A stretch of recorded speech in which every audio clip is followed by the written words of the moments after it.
안녕하세요. 해피니스 TV입니다. 이상만 교수님의 해피니스 시리즈 세 번째 책인 행복 명상록을 낭독하겠습니다. 행복 명상록 한 달 읽기. 일곱째 날 데이 7. 행복하게 산다는 것은 마음의 평온함을 뜻한다. 키케로. 마음의 변덕을 따라 이리저리 흔들리지 말라. 항상 마음을 잘 다스려서 부드럽고 순하고 고요함을 지니도록 하라. 마음이 하늘도 만들고 사람도 만들고 지옥도 만들고 천국도 만든다. 그러니 마음에 쫓아가지 말고 항상 마음의 주인이 되도록 노력하라. 법구경. 자신의 마음속에서 평화를 찾지 못하는 사람은 다른 어느 곳에서도 그것을 찾을 수 없다. 프랑스 속담. 현자가 행복한 건 자신의 내면에서 평화를 발견했기 때문이다. 우리는 마음이 고요하고 평온하게 되면 행복해지는 것을 경험으로 안다. 마음의 고요와 평온은 행복감을 만들어내는 원천이다. 고요한 마음은 행복이 숨쉬는 공간이다. 하지만 요즘 세상은 점점 물질 위주로 변해가고 인류는 외형적인 성장을 향해서 줄기차게 달려가고 있다. 그로 인해 우리는 고요와 평온의 삶과는 점점 멀어지고 탐욕과 무한 경쟁의 세계로 내몰리고 있다. 마음의 고요와 평온을 얻으려면 모든 물질적인 집착과 탐욕에서 벗어나야 한다. 가진 것이 적을수록 염려와 불안도 적다.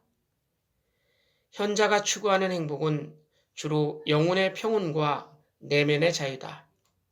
현자는 이 세상에 대해 어떠한 기대도 하지 않기에 불평도 없다. 어떠한 것에도 적대감을 가지지 않고 모든 것을 긍정적으로 받아들이기에 늘 흥겹고 어떤 상황에서도 내면의 평화를 유지하려고 한다. 마음의 평화. 욕망을 버려라. 그러면 평화를 찾을 것이다. 토마스 아 캠피스. 모든 일은 마음에서 발생한다. 그러므로 마음에서 조절되지 않으면 나중에는 걷잡을 수 없이 일이 커져버린다. 따라서 우리가 우선적으로 다스려야 하는 것이 마음이다. 마음을 날마다 갈고 닦아서 마음의 평화를 이루어야 한다. 내 마음의 평화가 가정과 이웃과 사회, 그리고 나라와 세계의 평화로 이어지기 때문이다. 현대인은 일상의 삶 속에서 극도의 혼란을 겪는 가운데 마음의 평화를 호소하고 있다. 현대인은 감정 조절을 하지 못해 심적 고통을 당하고 있다. 따라서 현대인이 종교를 찾는 이유 중에 하나가 마음의 평화를 얻기 위해서다. 요즘 세속적 삶의 환멸을 느끼고 영적인 삶을 모색하는 사람들이 많아지고 있다. 영적 삶은 머리만 비대해지고 내면은 자꾸 작아지는 현대인에게 절실히 필요한 삶이다. 마음의 평화를 구하는 영적 삶은 시대적인 요청이다. 마음의 평화는 모든 것을 초월할 때 깃든다. 초월한다는 것은 역설적으로 받아들임을 의미한다. 성공하면 성공을 받아들이고 실패하면 실패를 인정하고 행복과 불행을 담담히 수용할 때 진정한 평화가 찾아온다. 세상은 행복하게 살아야 할 곳이다.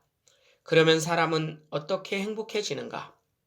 무엇보다도 먼저 마음의 여유와 평화를 가져야 행복해지는데 마음의 여유와 평화는 행복감을 만들어내는 원천이다. 내 마음의 여유와 평화가 깃들면 우리가 내딛는 걸음 하나하나에서 행복이 피어날 것이다.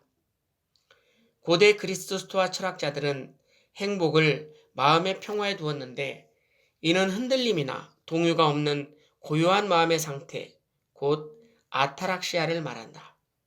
고대 그리스의 헬레니즘 시대에 도시국가가 무너지면서 사회적 혼란이 발생하고 전쟁이 빈번해지자 스토아 학파는 마음의 평화와 금욕주의에 기반을 둔 행복을 추구하였던 것이다.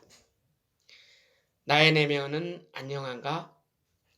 타인의 말, 행동, 생각은 괴념치 않고 오로지 자신의 내면만 신경 쓰는 자가 마음의 평화를 얻는다. 마르쿠스 아우렐리우스.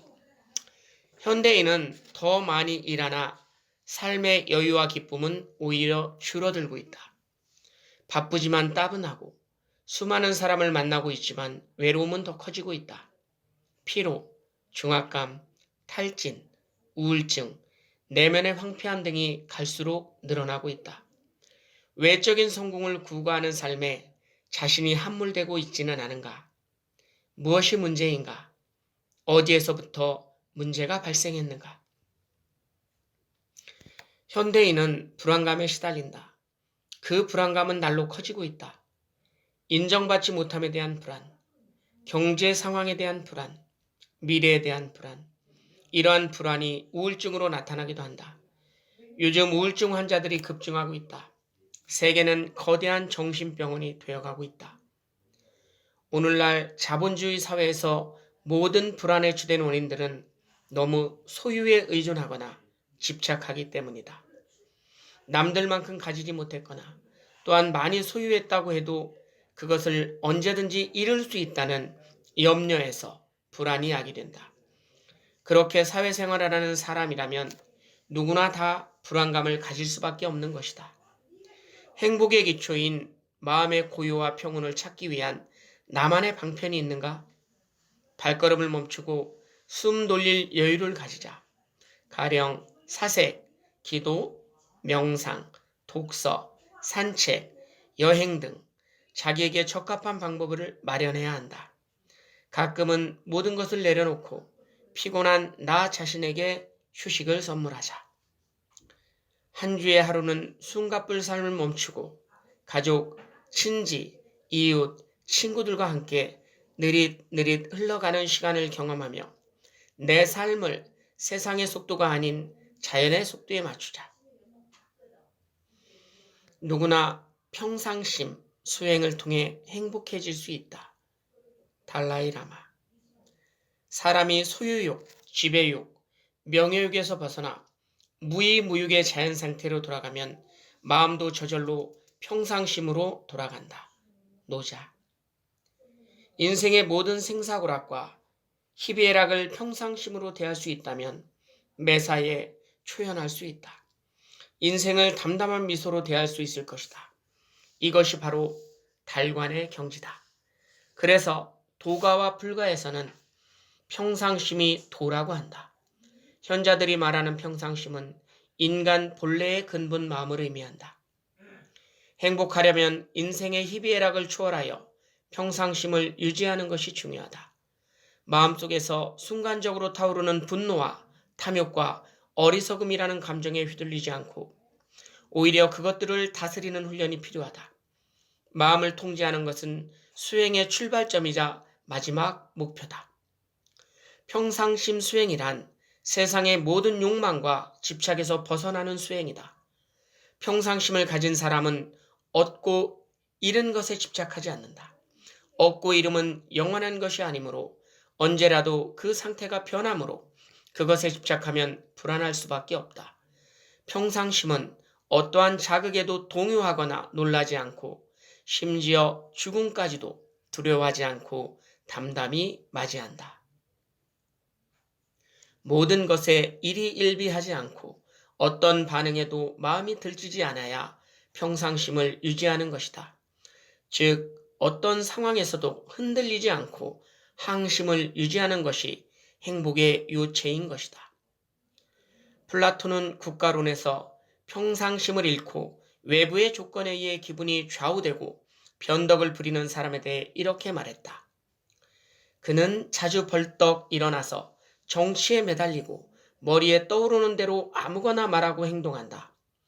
장군을 존경스럽다고 보면 그의 관심이 전쟁에 쏠리고 사업가를 존경하게 되면 즉시 사업에 관심을 기울인다. 진정한 현자는 외부의 압력과 자신의 감정에 영향을 받지 않는다. 현자는 외부에 동요되지 않고 자기 자신과도 불화를 일으키지 않으므로 늘 평상심을 유지하므로 모든 이에게 한결같이 친절하다. 우리는 어찌할 수 없는 인생사를 붙잡고 씨름해봤자 소용이 없다는 스토아 현자들의 지혜를 주목하고 세상 만사에 초연해질 필요가 있다. 해결할 수 없는 난관에 부딪혔을 때 그 상황을 그냥 그렇구나 하고 초연하게 받아들이면 예기치 않은 평온함이 깃들고 평상심을 유지할 수 있다. 평상심이 더 없는 행복이다. 어려운 난간에 부딪혀도 마음이 흔들리지 않고 염려와 불안이 없는 평온한 상태, 곧 평상심이 더 없는 행복이다. 수행자. 목계지덕, 곧 나무로 만든 닭처럼 자신의 감정을 완전히 통제할 줄 아는 평상심을 갖추어야만 제대로 행복할 수 있다. 태고적 고유가 숨쉬는 평상심이 곧 행복이다. 평상심은 내 안의 모든 욕망이 절제된 상태, 곧 중용의 상태가 아닐까? 행복하려면 모든 욕망을 절제하는 것이 중요하다. 중용의 덕을 지켜야 한다. 내 분수를 지켜야 행복해진다. 스토아 현자들은 자신의 분수를 지키고 어떠한 상황에서도 평상심을 유지하는 것을 인생의 최고의 목표로 삼았다. 인샬라, 곧 신의 뜻대로 하옵소서. 아랍어 세계에서는 일상용어로 사용되고 있다. 모든 것을 신의 뜻대로 간주하는 유신론자들은 대체로 일희일비하지 않고 마음의 평상심을 유지하며 낙관적이다. 공항에서 비행기가 몇 시간 연착되어도 신의 뜻이라며 별로 동요하지 않는다. 심지어 사랑하는 가족이 죽어도 신의 시간이 다 되어 신이 그렇게 정했을 뿐이다 하며 담담하게 장례식에 임한다. 오늘날을 살아가는 우리도 그러한 평상심이 필요하지 않을까. 연구에 따르면 우리 한국인에게는 어느 민족보다도 평상심 훈련이 필요하다.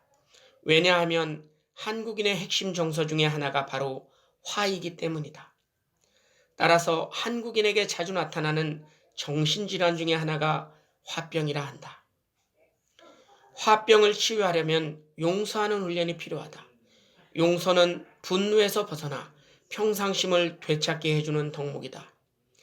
용서는 가장 큰 마음의 수행이다.